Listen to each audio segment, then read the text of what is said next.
Gopijana Vallabha Girivanadari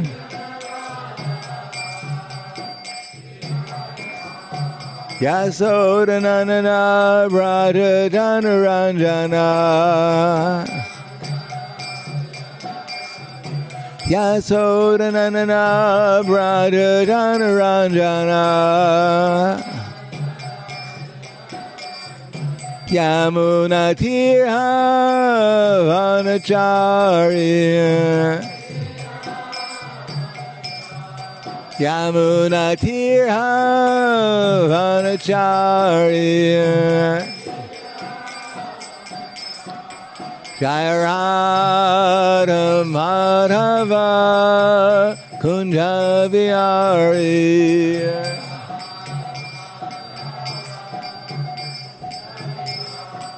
Jaya Radha Madhava Kunja Vihari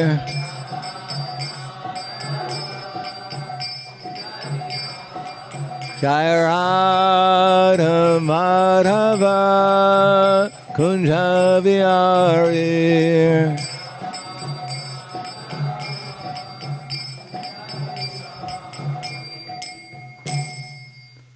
Jayam Vishnupad Brahmahangsa Prabhadakasharya Asadharasatu Shri Sriman His Divine Grace Kalesi Bhaktivedanta Swami Raj Srila Prabhupada Ki Jai Gaur Premanande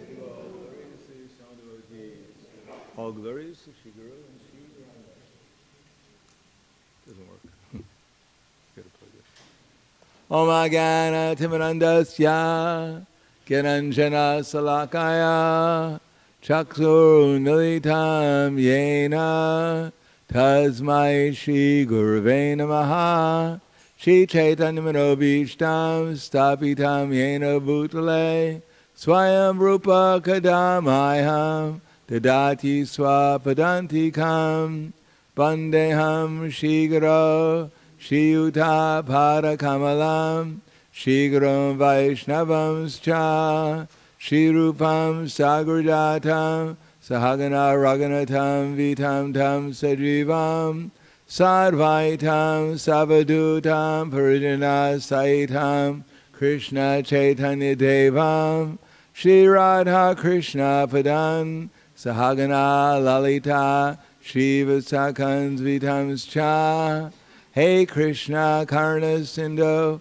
Dinabando Digatpate Gopesha Gopika Kanta Radha Kanta Namosute Tapta Kanchana Gaurangi Radhe Vrindavaneshwari Prishubhanu Sudadevi Pranamami Hari Priye Vanchakapa Trubhyascha Kripa Sinubhyevacha Patiranam Bhavanebhyo Vaishnavebhyo Namo Namaha Shri Krishna Chaitanya Prabhu Shadwaita Gadadhar Shivasadi Gaur Bhaktivinoda Hare Krishna Krishna Krishna Hare Hare Hare Rama Rama Rama Hare Hare Om Namo Bhagavate Vasudevaya Om Namo Bhagavate Vasudevaya Om Namo Bhagavate Vasudevaya Srimad Bhagavatam, Canto 9, Chapter 19, King Yayati achieves liberation, text number 20. Drishtam Shrutam Asad Bhutva Nanu Dhyayana Sandishat Shet Samsritim Chatma Nasham Cha Tatra Vidvan Sa Atmadrik Drishtam Shrutam Asad Bhutva Nanu Dhyayana Sandishet Samsritim Chatma Nasham Cha Tatra vidvan sa atmadrik.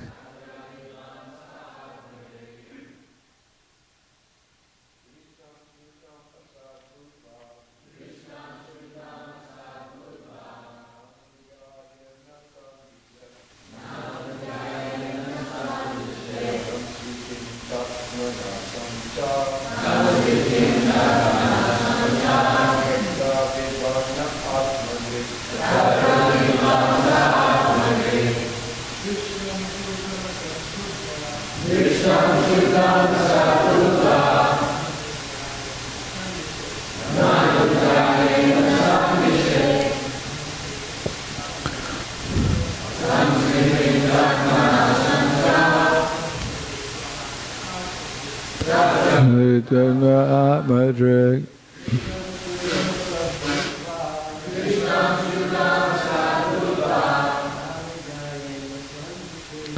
Anudayana Sandisha Samsritim Chalmana Shamcha Tatra Vedvan Saatmadrik Trishtam Shutam Asadbhutva Nanudayana Sandishat Samsritim Jatmana Shamcha Tatra Vidvan Saatmadrik Drishva Shutam Asadbhutva Nanudayana Sandrishat Samsritim Jatmana Shamcha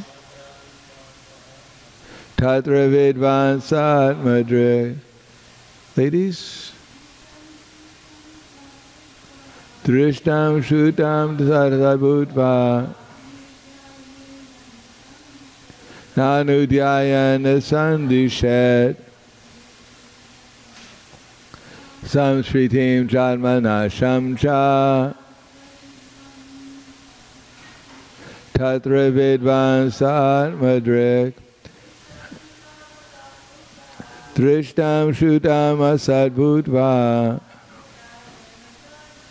Nanudayana Sandishat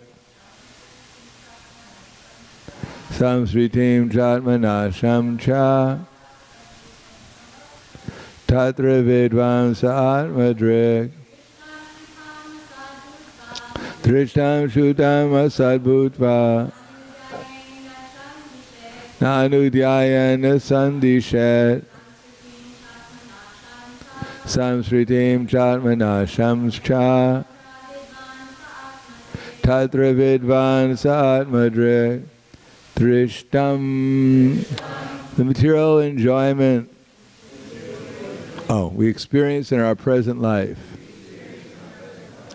Shutam, material enjoyment as promised to the fruit of workers for future happiness, either in this life or in the next, in the heavenly planets, and so on.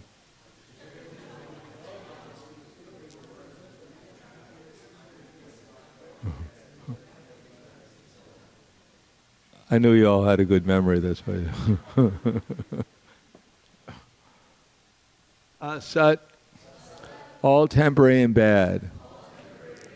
Bhutva, knowing. Na, not. Anudhyayat, anudhyayat. One should even think of. Na, nor. Sandishet, should actually enjoy. Samsritim, prolongation of material existence. Cha, and. Atmanasham, forgetfulness of one's own constitutional position. Cha, as well as. Tatra, in such a subject matter.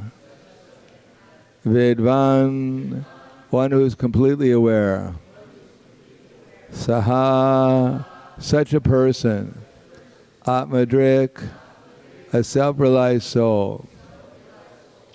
Translation and purport by His Divine Grace, A.C. Bhaktivedanta Swami Srila Prabhupada.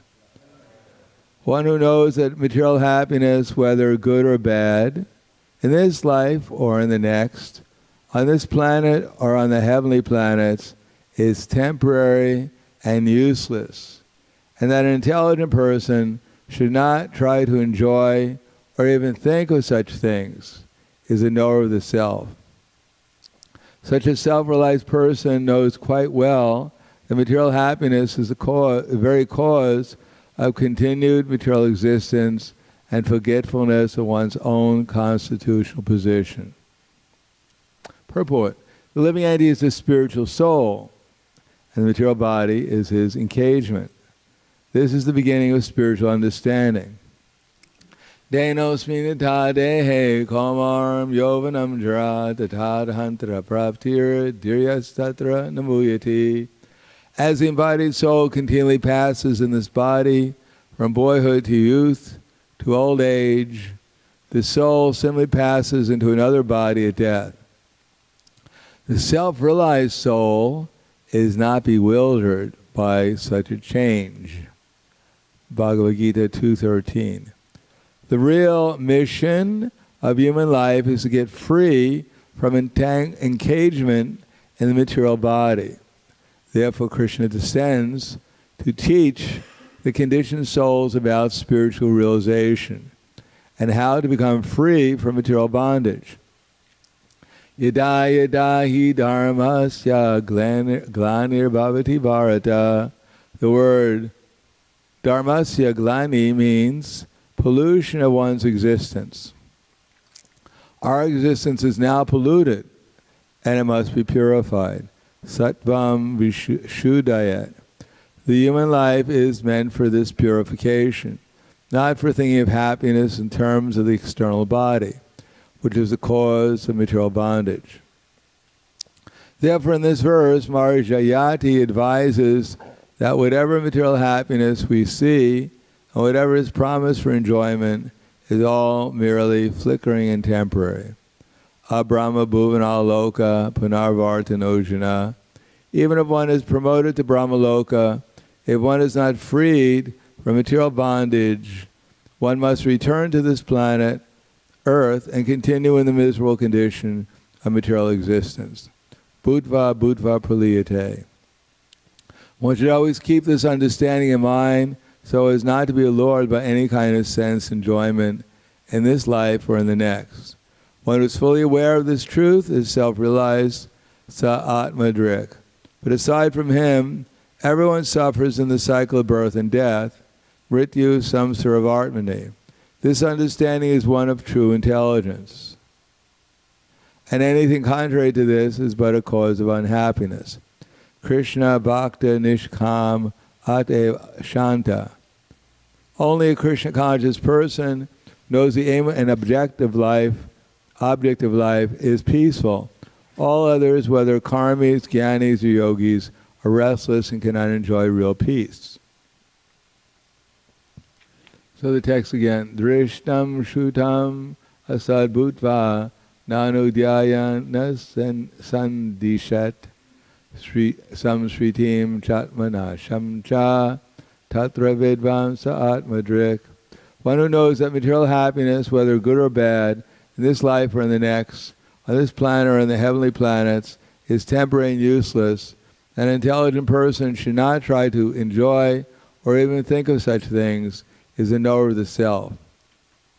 Such a self-realized person knows quite well that material happiness is the very cause of continued material existence and forgetfulness of one's own constitutional position.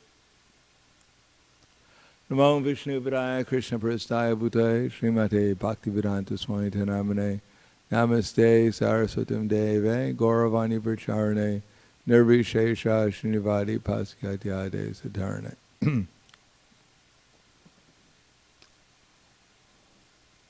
When I first joined the movement, there were only 3 books at that time. We had the 3 volumes of Srila Prabhupada's original Srimad Bhagavatams.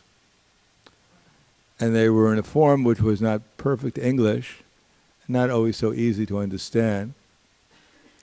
And at the same time, we had classes 3 times a week at the university. I was going to the University of Buffalo. The classes were on the Bhagavad Gita, and they were given generally either by Burjan Prabhu or Rupanuga. And they only had one verse because there was no Bhagavad Gita. So they had one verse, and only the translation, no purport. And the one verse was Denos minyata dehe kamaram yovanam jara tatadahantara praptir diryas tatra namuyati. So 3 times a week we heard that verse, and that was it. That was the whole basis of the class. So after a few months, I was wondering if there was anything more to the philosophy, because I thought I had already understood that verse. But then I had the experience when I went to see Prabhupada for the first time in New Vrindavan. Actually, Prabhupada came to Buffalo before that, but in the beginning of 1969, I was going with Jagadish. At that time it was, Jagadish, and Bhaktabil, Bhaktin Irene, who later on became Krishna Bhamani and Bhagavan Das. We went to New Vrindavan to see Srila Prabhupada.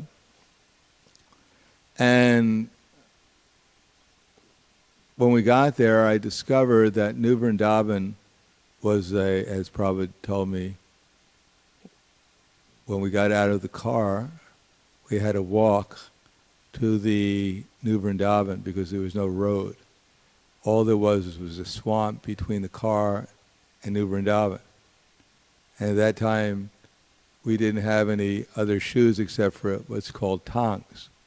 So I'd put one foot into the mud, and my tongue got stuck. I was trying to get it's like a little bit like Karna, his wheel got stuck. He was trying to pull it out.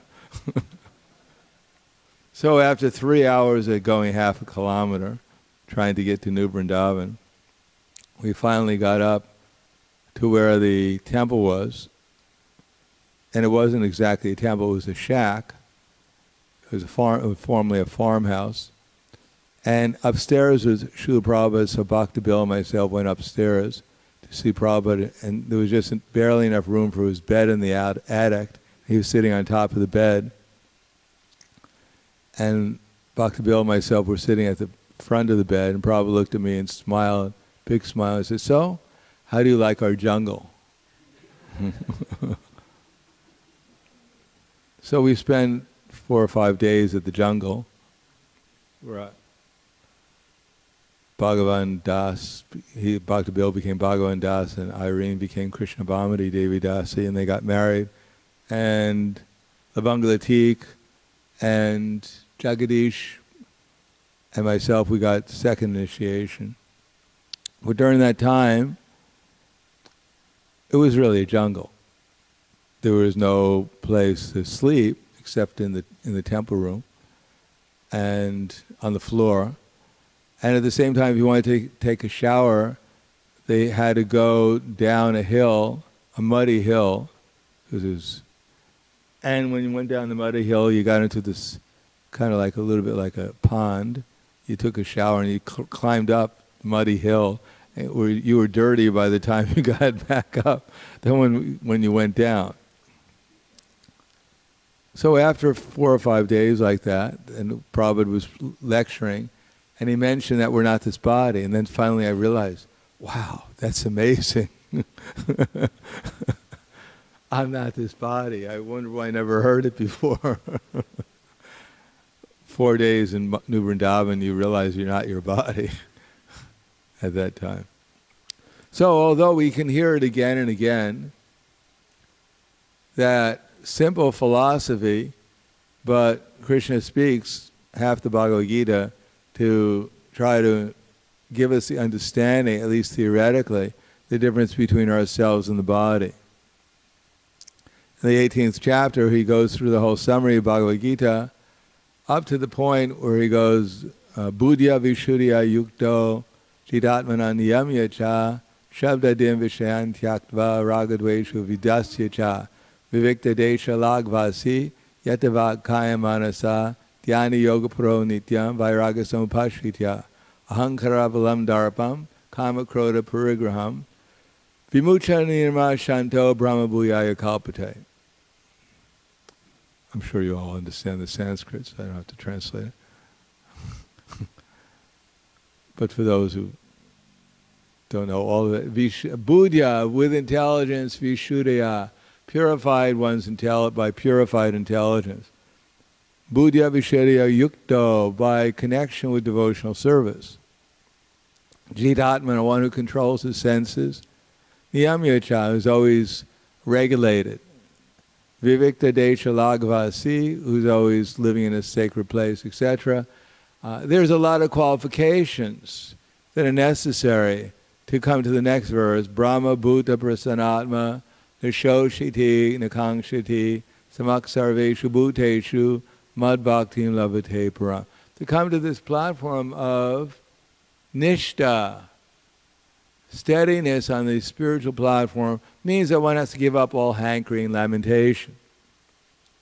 Probably some of us, we might notice that once in a while, though not very often, hopefully, we hanker for things or we're lamenting. Sometimes we might even be in a little anxiety over something material. But one who's to get to the Brahma Bhuta platform, one has to become completely free from all this hankering, all this lamentation. The first class I ever directly heard Prabhupada gave, the first thing he said is that in the material world we only do two things. In case you're thinking you're doing three, but we only do two things. We're only hankering for what we don't have and lamenting over what we lost. That's the material existence. And if we don't hanker and we're not lamenting, then we're on the spiritual platform. That's called conquering the mind. Of course, what are we hankering for? Generally, we're hankering for things in relation to this body. Because the body, in our conception of life, in the material concept of life, the body is a great hero.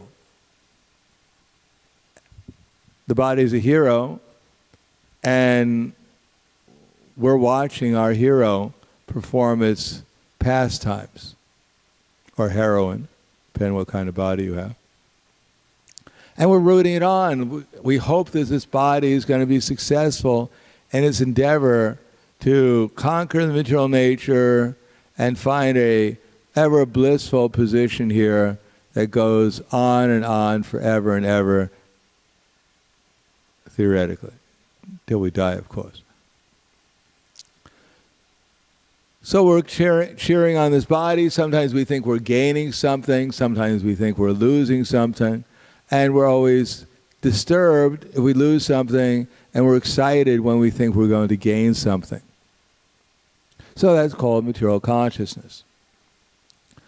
To get free from that, there is karma yoga, jnana yoga, astanga yoga. There are so many different processes, most of which, of course, we can't practice. But then again, there is bhakti yoga.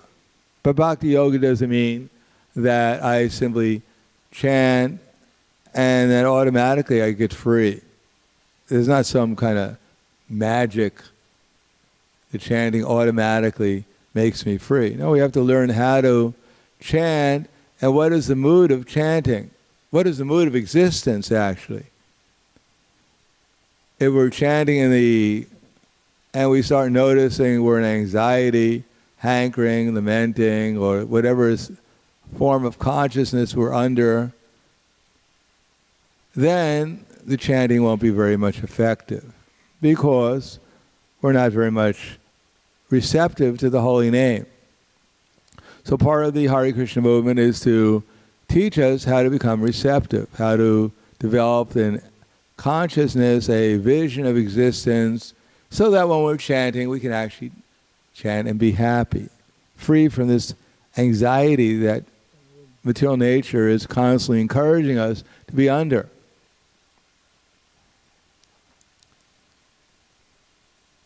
And sometimes we may even become a little free from anxiety because we forget what we were in anxiety about. But of course, Maya immediately reminds us. As I mentioned before, one time I went to Boston with the devotees from Buffalo. We went to New York first and we did a Harinam there, which was on the cover of Back to Godhead. Didn't take much to get on the cover of Back to Godhead back then. And then we went to Buffalo to see Prabhupada there, not Buffalo, to Boston, to see the new BBT, the press there. And we were doing bhajan upstairs. Prabhupada arrived, and he was walking up. And as soon as Prabhupada walked up the steps, the whole room turned into Vaikuntha. And I couldn't remember what I was in anxiety about. I remembered I was in anxiety, but I couldn't remember what I was in anxiety about, because it was so blissful being Prabhupada's present. Prabhupada spoke on the disappearance day of Srila Bhaktisiddhanta Saraswati Prabhupada. There was the arti, the Gaur arti, and so around an hour and a half later, Prabhupada left, and then I remembered what I was in anxiety about again. It all came back. So the nature of the material existence is that we're always in anxiety. Giriraj Maharaj was walking on the beach in Bombay with Srila Prabhupada, and Srila Prabhupada made a philosophical point, and Giriraj Maharaj said, "Thank you, Prabhupada, for that insight that before I was in Maya." And Prabhupada started to chuckle, and he said, "You were in Maya?" He said, "You're always in Maya." That's our existence here in the material consciousness. We're always in Maya. And then sometimes we may think we're out of Maya to a very small extent, but we take it as a great advancement that practically I'm in Vrindavan with Krishna and I can almost hear his flute. But to actually become receptive to the holy name, to come to the platform where we're on the platform of Nishna, means we have to completely give up the material concept of life. And generally speaking, if we think we can do it easily, then we have no idea how difficult it really is to give it up. How Bhavanam Janmanam Ante Jnanamam Prapadite Vasudeva Sarvamiti Sura Mahatma Sudurlavaha. After many births and deaths, one who's in knowledge surrenders it to me, knowing me to be the cause of all causes and all that is. Such a person is very rare. So in one sense, it can be very discouraging, and Prabhupada, we can see that he tried not to discourage us. Devotees would ask him, "Prabhupada, can we become Krishna conscious in this very life?" And Prabhupada gave different answers, but generally he was encouraging, saying yes, if you're 90% pure. And he looked at the devotees, they were all morose. And they said 80%, and they were still morose. 70%, there was a little flicker there, but not much. And then Prabhupada said, well, just chant Hare Krishna 16 rounds and follow all the principles, and then I guarantee you'll go back to Godhead. Jai Prabhupada!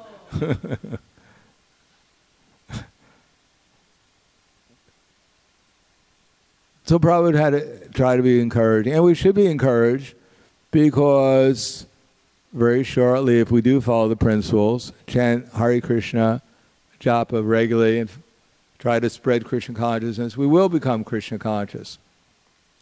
But we should understand it's not like an automatic thing. It has to do with our own personal sincerity, our own personal conviction of trying to understand what is the process, not only physically, externally, but also emotionally, mentally, intellectually.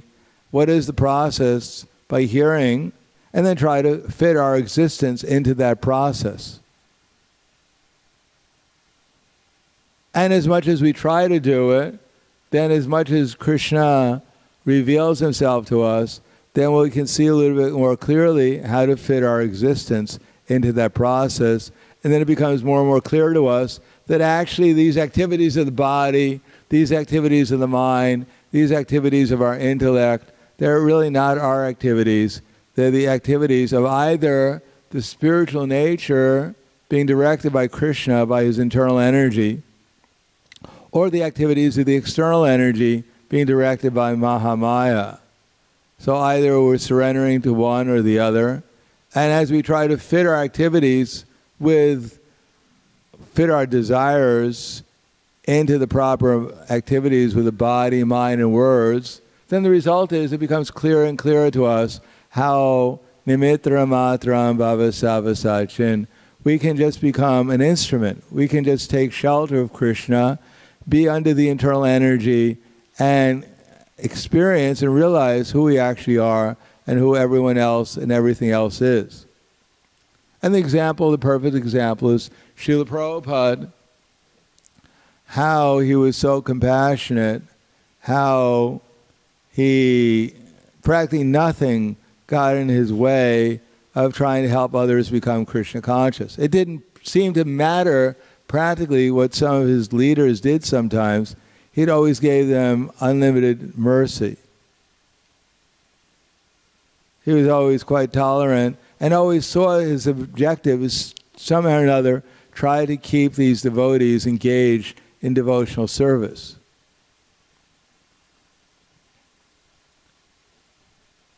So that transcendental vision that here in the material world we think we're gaining something, or we think we're losing something, or we think someone's taking something away from us or is giving something to us, is all forgotten when one actually comes to the spiritual platform and sees the real value of things. Or as Krishna says, Jnana Vijnana Triptatma Kutasta Vijitendriyaha Yukti Yogi Samalostras Makangshanha.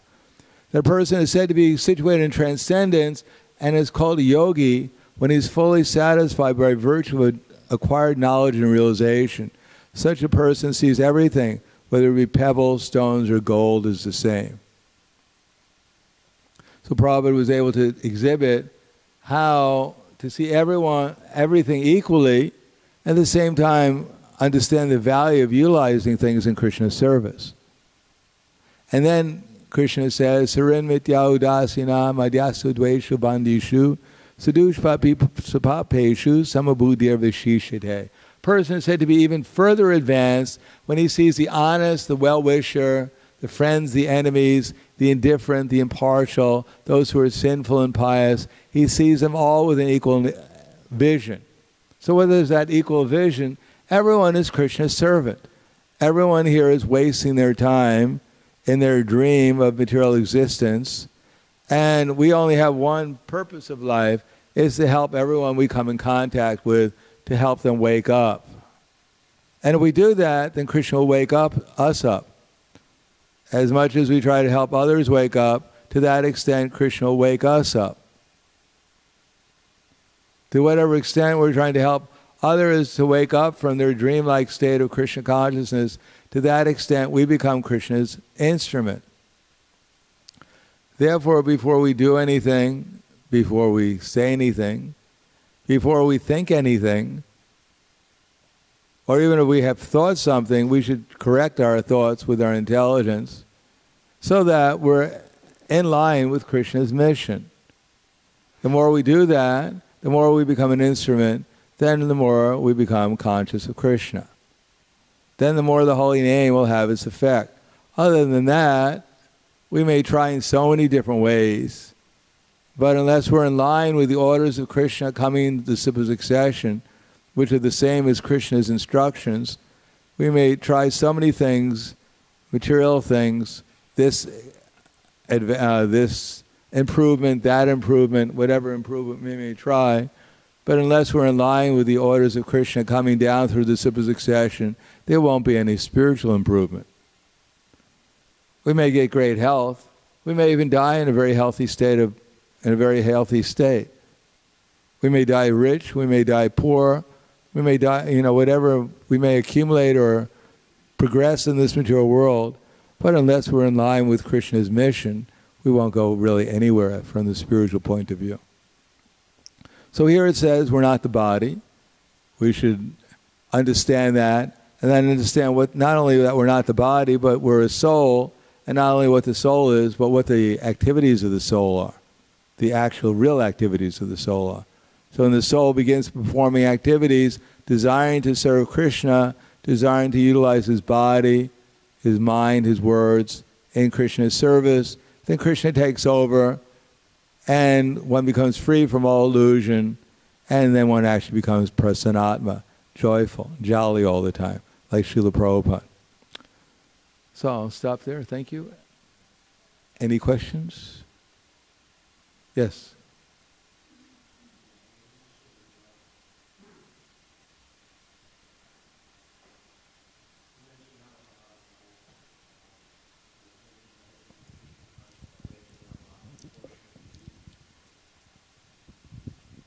I think that's what you said. We become like what? The more you try to wake other people up, proportionally you become awakened. Yeah. So I just want to know a reference for that. Prabhupada wrote to me one time. He was telling me how many, he wrote to me in a letter about how many, I won't go over the whole letter, but he mentioned that in New York in just 2 weeks they distributed 3,000 Bhakti Guideheads. And in Buffalo I heard that you're also distributing Bhakti Guidehead very nicely. So please continue in this way, and your success in life is assured. As Krishna sees that you're trying to help bring his other children back to the spiritual kingdom, he'll bestow all his blessings upon you. That Krishna is never ungrateful for our efforts to serve him, rest assured.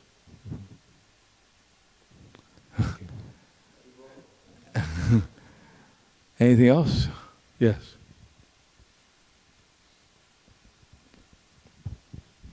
Thank you so much for a nice class, Maharaj. I had a question. You had mentioned that you said, or you mentioned that Prabhupada said we're only doing two things in this material world, this hankering and lamenting. But then you had mentioned that if one is not hankering or lamenting, that is something to do with being on the spiritual platform? Yeah, he's liberated.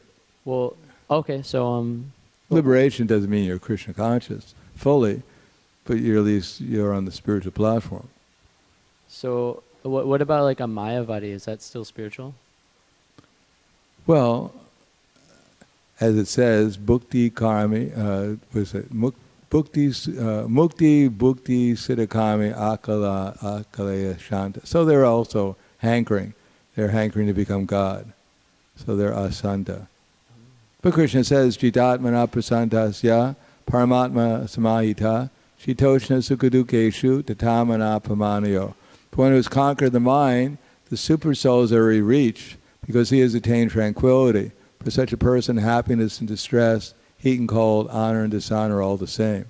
So one who's actually learned tolerance by fixing the mind on Krishna, that's the only way of actually becoming free from all this hankering and lamentation. Thank you.